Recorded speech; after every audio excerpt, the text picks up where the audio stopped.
அண்மை செய்தி. வேளாண் பட்ஜெட் என ஸ்டாலின் அரசு வெற்றி விளம்பரம் செய்து வரக்கூடிய நிலையில் செங்கல்பட்டு மாவட்டம் மதுராந்தகத்தில் உள்ள அரசு நேரடி நெல் கொள்முதல் நிலையத்தில் சுமார் 10,000க்கும் மேற்பட்ட நெல் மூட்டைகள் மழையில் நனைந்து சேதமடைந்திருக்கிறது.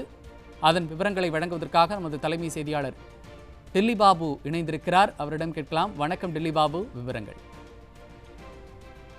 நிச்சயமாக சையத், செங்கல்பட்டு மாவட்டத்தில் செங்கல்பட்டு, மதுராந்தகம், சித்தாமூர், அச்சரப்பாக்கம், செய்யூர் ஆகிய பகுதிகளில் இன்று அதிகாலை முதல் பரவலாக மழையானது பெய்து வருகிறது. இதன் காரணமாக மதுராந்தகம் சுற்றுவட்டார பகுதியில் உள்ள அரசின் நேரடி நெல் கொள்முதல் நிலையங்களில் கொள்முதல் செய்யப்பட்ட சுமார் 10,000க்கும் மேற்பட்ட நெல் மூட்டைகள் மழையில் நனைந்து சேதமடைந்துள்ளது.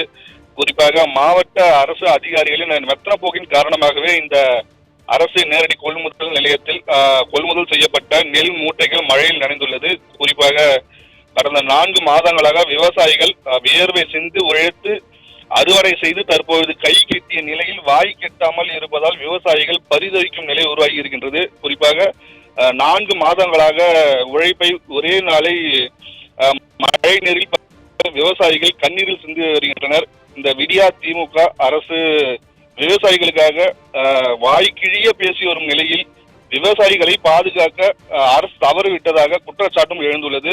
விளைந்த நிலை தற்பொழுது பாதுகாக்க நெல் கிடங்குகள் இல்லை, விளைவித்த பிறகு விற்பனை செய்ய உரிய விலை இல்லை என விவசாயிகள் வீதியில் நிற்கும் அவல நிலையும் உள்ளது. எனவே இனிமேலாவது இந்த விடியா திமுக அரசு அதிகாரிகள் உடனடியாக கொள்முதல் செய்யப்பட்ட நெல் மூட்டைகளை உடனடியாக கொள்முதல் நிலையத்திலிருந்து எடுத்து சென்று செல்ல வேண்டும் என விவசாயிகள் தரப்பில் இருந்து கோரிக்கை எழுந்துள்ளது. சையத், இணைப்பில் வந்து விவரங்களை வழங்கியமைக்கு நன்றி டில்லி பாபு.